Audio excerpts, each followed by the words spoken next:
The new City of Greater Geraldton in Western Australia sits between the Indian Ocean and the deserted outback, some 450 kilometres drive from the capital city of Perth.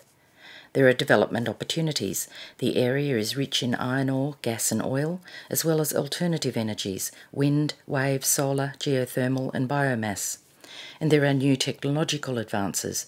The multinational square kilometre array radio telescope project is being built in the region, and Greater Geraldton has been selected for the early rollout of the national broadband network. However, there's also challenges. The traditional industries of fishing and agriculture have taken a battering, and there haven't been enough opportunities to retain the youth.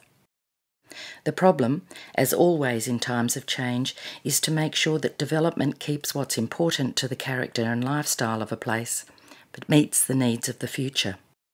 The 2029 and Beyond program was formally launched in early 2010. A partnership was formed with Curtin University's Sustainability Institute, which won a national grant for a long-term action research project to improve sustainability by developing a deliberative, community and collaborative governance approach. A governance alliance group of local leaders was formed to provide oversight to the process, and grassroots community champions were sought to get the community talking about issues that matter. The volunteer community champions were trained to run world cafes, discussions between friends, neighbours, community organisations, whomever they could encourage to participate and talk about their vision for the city, what they wanted to keep and what they wanted to change in the long term and now. Capture what we value and the ideas that are important and use them to shape our future for all cities throughout the world. The champions ran 36 World Cafes involving just under 400 people. The Alliance team, together with the community champion representatives, prioritised the initiatives developed by the World Cafes. 8 priorities were selected and have been actioned, though some of them, including the Plant a Million Trees and Make Geraldton the Bike Capital of the West, will take time to achieve. An innovative online platform called Civic Evolution was pioneered to help groups of interested residents develop their individual ideas into group proposals. Rather than just have your say, the idea of the platform was to help people discuss together what was important to them and then collaboratively put forward proposals of how to achieve it. Many participated, though not a lot of proposals reached the final submission stage. Those that did were prioritised for action by the Alliance team. It was time to find out what direction the larger population wanted Greater Geraldton to take. First, a random sample community survey was distributed by mail to 3,000 residents. It asked about some of the key challenges facing the region, what sustainability meant to them, and their views on targets for improving it, and their views on Geraldton becoming a centre for mining's fly-in, fly-out workforce. Survey recipients were then asked to attend a one-day forum to learn more about the issues. Around 150 people participated, seated in small groups around network computers. Speakers and experts in different viewpoints gave short presentations and then answered questions. This time the Civic Evolution platform was used to link the inputs of the small groups and then display the common themes and the diverse viewpoints on the large screen for further discussion by the room. With this new program, we've been able to get so many people involved. I think it's getting very widespread acceptance, and people are starting to understand that they can drive how this community finishes up looking in 20, 30, 40 years' time. While the long term is important, it's just as important to show that the city was listening and being responsive. The community's ideas were put on the daily newspaper's Facebook site and elicited thousands of public comments. Work continued with the Aboriginal Organisations Alliance on developing a community hub as well as a housing project. Environmental projects were established, including a community garden, river restoration and community support to plant the flagship Million Trees project. Since the Geraldton local government now consisted of several amalgamated areas, the state government demanded a new regional plan. A large-scale forum called Designing Our City co-created these plans. Working together with a technical team of planners, the Geraldton community, represented by 350 participants, 1/3 invited stakeholders, 1/3 randomly sampled residents, and 1/3 respondents to advertisements, co-developed a new regional plan for the future. The technical team based its plans on the visioning, principles and priorities set by the community. The community amended these plans over the days that followed, and eventually an agreed plan was developed. Once again, to facilitate considered deliberation among the many people, Designing Our City used network computers with the online platform Civic Evolution, and this enabled the ideas of the small deliberating groups to be connected, priorities to be determined, and the final deliberation report to be written.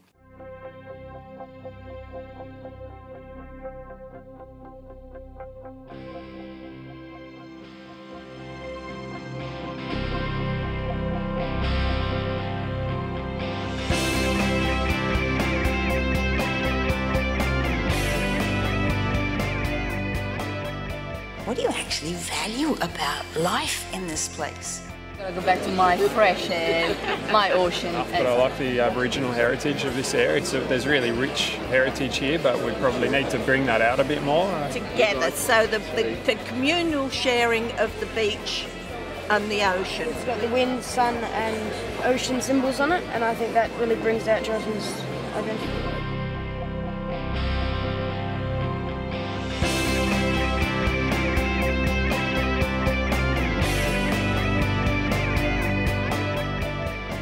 What needs to change? So it's a bit like that joined up government. It's joined up sporting clubs. I like that. Can I write that down?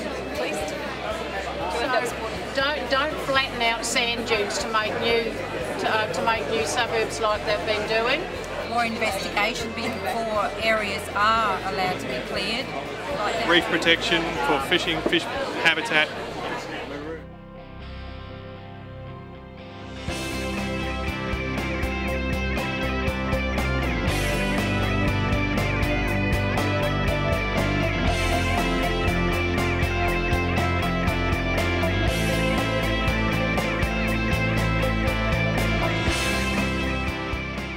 We've explored 6 scenarios. Like I said, it's got that European feel. Something else that hasn't been mentioned, the high-speed rail. Yeah. But within the Greater Geraldton, you have a different where you can walk to your shops and stuff. Okay.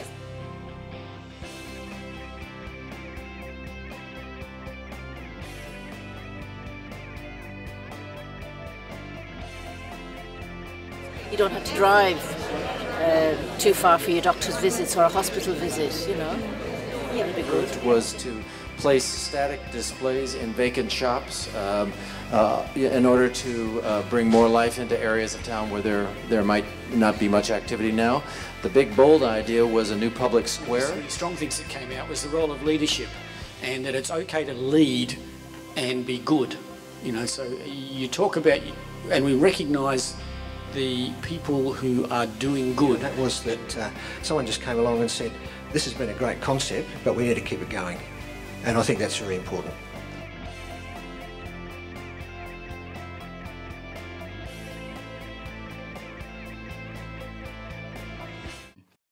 But it wasn't just the physical aspects of the city that were important.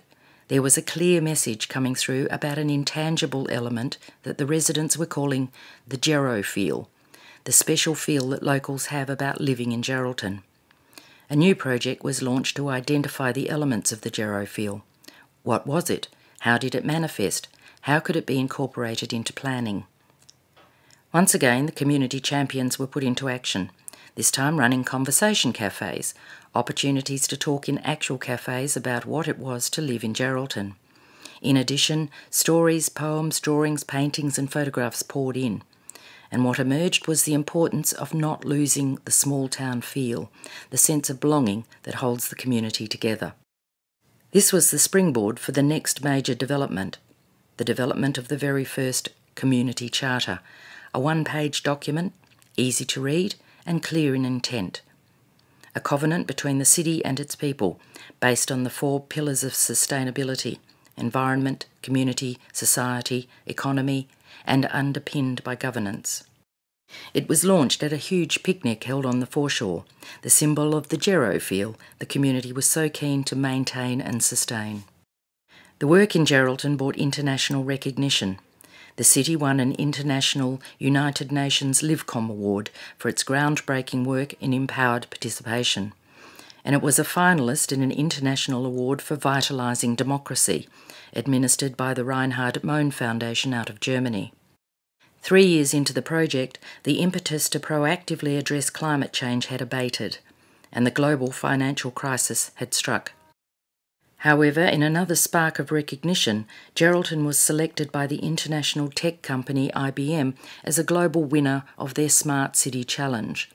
The opportunity coincided with the imminent arrival of the National Broadband Network. The city had heard about the concept of citizens' juries to help make decisions.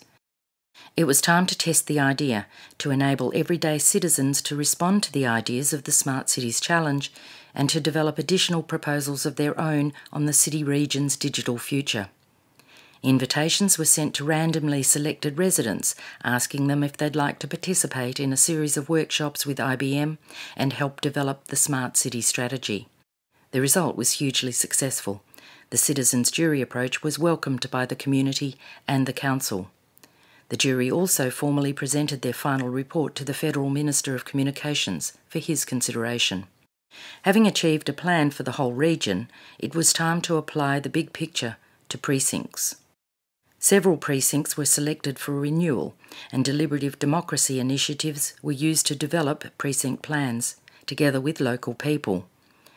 These precinct deliberations followed the format of the Designing Our City process, but on a smaller scale. Participatory budgeting was also trialled, so local people could select and help implement some immediate improvements. Local progress associations were formed to ensure an ongoing conduit between local communities and the city. This work was a prelude to the more ambitious attempts at participatory budgeting that followed. The state government had thrown 2 curveballs which spurred on this ambitious undertaking. On the one hand, the state demanded that a community strategic plan had to drive local government operations and budgeting. On the other hand, they also changed the accounting system of local governments, necessitating the availability of far more money in the city's budget for devaluation. This, in turn, caused the elected council to significantly put up the region's land rates. It was the perfect storm, especially since the rise in property rates was high for some citizens. Community anger grew quickly, fanned by social media. Accusations that the city had not consulted or advertised the rate rise flew. A pressure group took the city to the state tribunal for mediation. The city took a battering. Despite all the dialogue, deliberation and positivity of the past 3 years, the immediacy of social media enabled the very few to dominate. It was a challenge the city met head-on. The strategic community plan was adopted, based firmly and transparently on the community charter developed over the prior 3 years. Then, importantly, the city councillors committed to budgetary decision-making that now would be open, transparent and inclusive like never before. 2 participatory budgeting strategies were initiated. These would be panels of 25 to 35 randomly sampled participants who would deliberate over 4 to 8 full days. They would learn about the city's budgeting processes, have access to all budgetary documents, rewritten to be more user-friendly, and to senior staff to respond to any questions. Then they would deliberate to determine their recommendations. These needed to be within the constraints of the city's long-term financial plan that had already been accepted by the community, as it ensured against any more surprises. Council endorsed this participatory budgeting approach. The city not only threw open its books, but rewrote them to make more sense to everyday people, and the citizens decided where and how the city's money would be spent. The first participatory budgeting panel addressed the budget of $68 million for capital works over 10 years, a difficult task as the list of infrastructure projects in the pipeline was $500 million. To elicit a robust random sample, thousands of phone calls were made from a random list, and the first participatory budgeting panel on the 10-year infrastructure budget began. It completed its work in late 2013, and those recommendations have now been adopted by the elected council. The second participatory budgeting panel, on the range and level of services, has a responsibility for 100% of the city's operational budget. The range and level of services panel began its deliberations with a practice session in late 2013, and work began in earnest in February 2014. It is yet to be completed.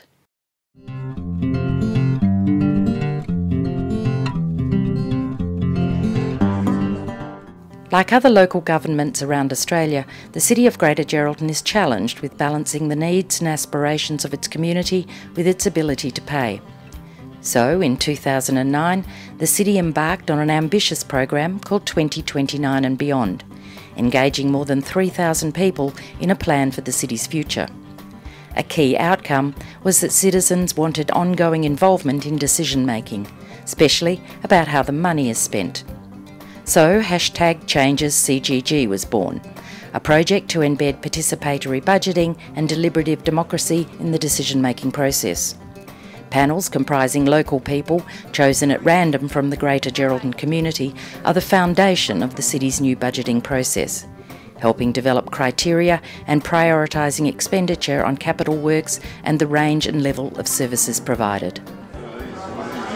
Changes is really about putting some rigour around those aspirations in terms of what the community can afford to pay for and reasonably expect to be delivered over a period of time.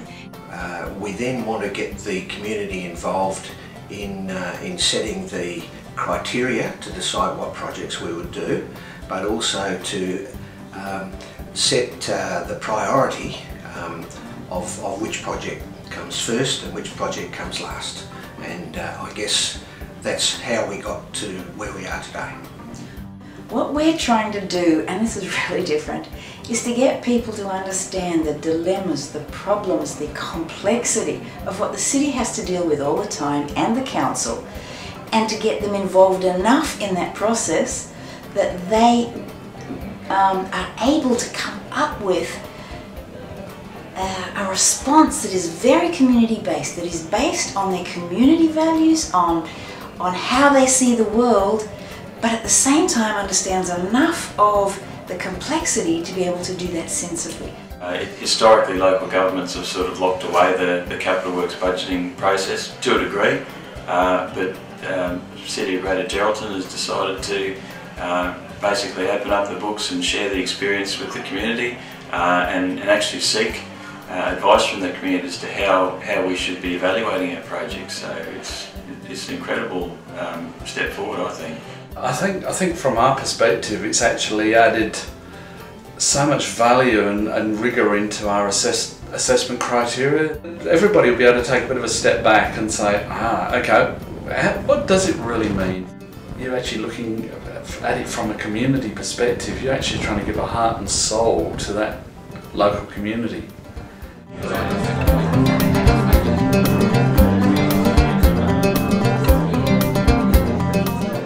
Unless you actually go and ask the community what is it that you value, you can't really reflect those values into your projects that you do and the services you provide. I think the input from the community is very important. Sometimes decisions can be made by council alone, and I think it opens up other opportunities if the community is having a say in what's involved in decision making in the future. What was your first thoughts, Zoe, when you received the call? Well, with a sense of pride with the council, I could say, because it bridges the gap between the community and the council's workers. I was worried it'd be a bit like a mining safety meeting where the management basically say what they want and then you say what you want and then the management just do what they want anyway. So, but it's turned out to be very much the opposite of that. So it's reassuring to say the least. It's good. I had no idea of the enormity, nor the feeling of being involved, which I think is, to me, is one of the most important things. It's really good because you can tell that people want to know what you're thinking, and the questions that we've been given allow us to say what we think. Deciding where our money goes is probably the extreme end of empowerment, because normally that is not a place where citizens get to go. That's a place that's given to the experts, the bureaucrats. Well, why? Citizens need to be there. It's important. A key element of the deliberative democracy process has been getting news out to the wider community. The panellists themselves spread the word, but traditional and social media have also been harnessed to get the story out. Media releases, Twitter, a blog, e-news, Facebook and a website have all been linked to ensure the city is responsive and immediate. For local government, this is a risky business. Public information usually passes through many hands before it sees the light of day. Social media has meant the city has to respond immediately. Trust has grown hugely as a result. Trust is a basic foundation stone of this work in deliberative democracy. Decision makers need to trust in everyday people's capacity to deliberate in the common good and in their ability to develop a coherent voice. Citizens need to trust that decision makers aren't pulling the wool over their eyes, hiding information or distorting it, and that their deliberated voice will influence policy and decisions. Given the current extraordinarily low rates of trust in political figures and in government's competence, this is a significant step forward in creating the sort of future where every person counts.